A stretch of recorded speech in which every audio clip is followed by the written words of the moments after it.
여러분 안녕하세요. 찾아가는 새벽기도 시카고 예수사랑교회 조선영 목사입니다. 오늘도 변함없는 주님의 은혜와 평강이 저와 여러분의 삶의 종일 풍성하기를 기도합니다. 오늘 말씀은 시편 24편 1절에서 6절까지 말씀입니다. 제가 읽어드리지요. 땅과 그 안에 가득 찬 것이 모두 다 주님의 것. 온 누리와 그 안에 살고 있는 모든 것도 주님의 것이다.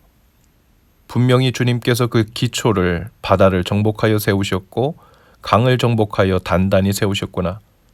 누가 주님의 산에 오를 수 있으며 누가 그 거룩한 곳에 들어설 수 있느냐. 깨끗한 손과 해맑은 마음을 가진 사람, 헛된 우상에게 마음이 팔리지 않고 거짓 맹세를 하지 않는 사람이다. 그런 사람은 주님께서 주시는 복을 받고 그를 구원하시는 하나님께로부터 의롭다고 인정받을 사람이다. 그런 사람은 주님을 찾는 사람이요 야곱의 하나님의 얼굴을 사모하는 사람이다. 아멘.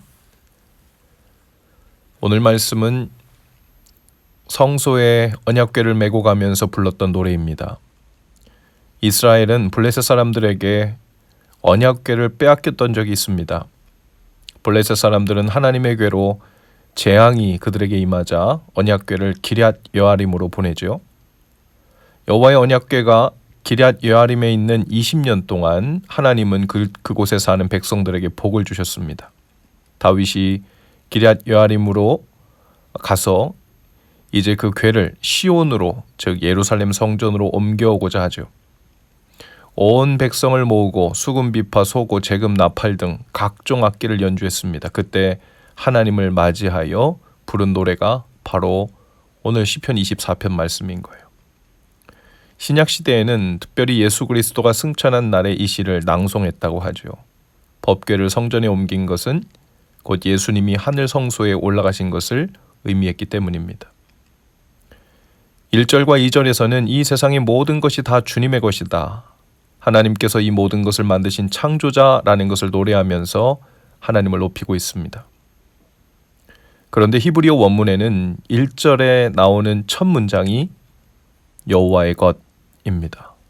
하나님이 중심이시고 하나님이 주인이시라는 것이 가장 먼저 강조되어 있죠. 우리가 잘 아는 창세기 1장 1절 말씀도 마찬가지입니다. 태초에 하나님이 천지를 창조하시니라. 성경의 가장 첫 부분부터 천지를 누가 창조했는가라는 것을 밝히려 한다기보다는 바로 온 천지의 주인은 하나님이시다. 천지는 하나님의 것이다 라는 것을 밝히고 이제 인간의 역사가 시작되는 기록이 나타나는 겁니다. 하나님이 주인이시고 중심이시라는 것을 벗어나는 곳곳마다 죄가 나타났고 고통이 있었고 눈물이 시작되었죠. 3절 말씀에 이렇게 기록되어 있습니다. 누가 주님의 산에 오를 수 있으며 누가 그 거룩한 곳에 들어설 수 있느냐.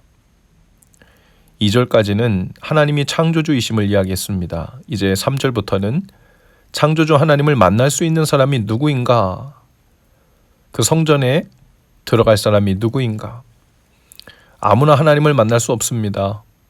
하나님의 언약궤가 기럇 여아림에 오기 전에 언약궤는 벳세메스라는 곳에 있었는데요. 그 벳세메스 사람들은 하나님의 임재가 있는 그 언약궤 앞에서 경외하는 마음도 없었고 엎드려 경배하지도 않았습니다.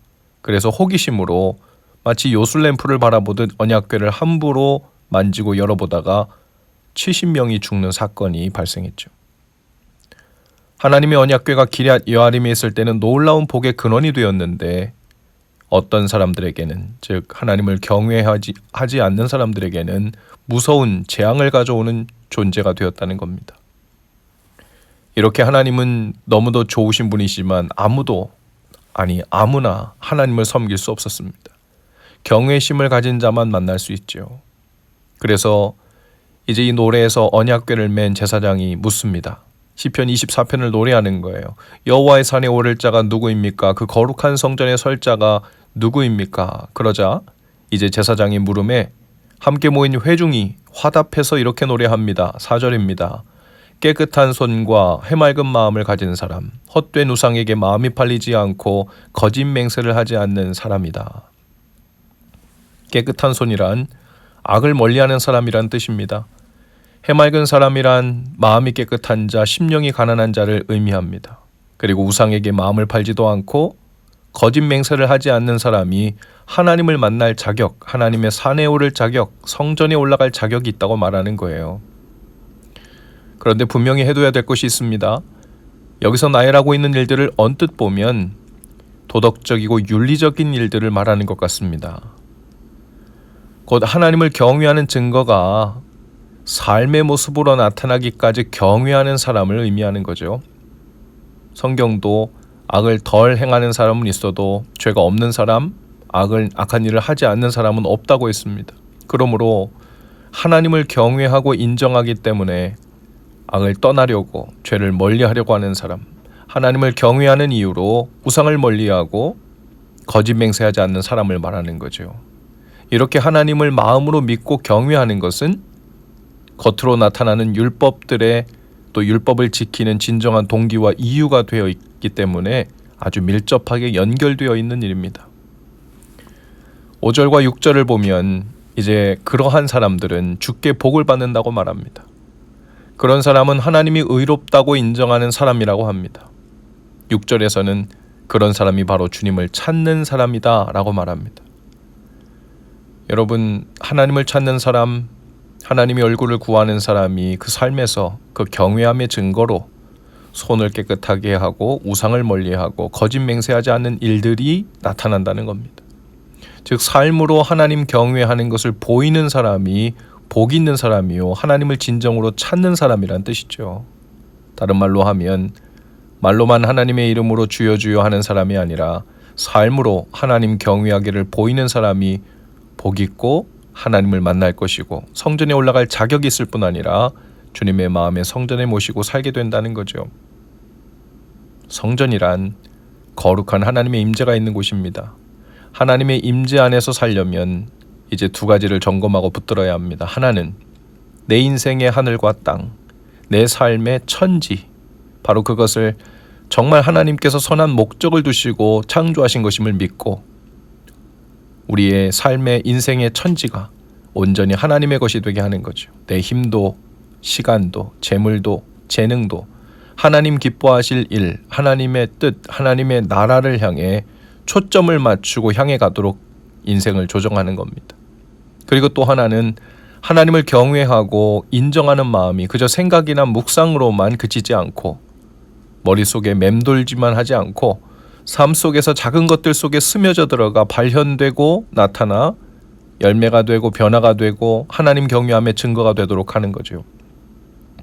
오늘도 우리는 이 놀라운 두 가지 거룩한 일을 위해 부름받았습니다. 땅끝에 가서 선교를 하든지 직장에 가서 일을 하든지 가정에서 일상의 삶을 살든지 간에 예외 없이 모든 하나님의 사람들은 그 모든 곳에서 이 두 가지 거룩한 미션을 수행하며 살도록 부름받았습니다. 오늘도 성령 안에서 이 귀한 미션을 수행하며 승리하실 수 있기를 주님의 이름으로 축복합니다. 기도합시다. 주님, 오늘 저희 삶의 처음과 끝까지 모두 주님을 향해 있게 하옵소서. 오늘 우리 인생의 하늘과 땅은 모두 주님께서 주인이십니다.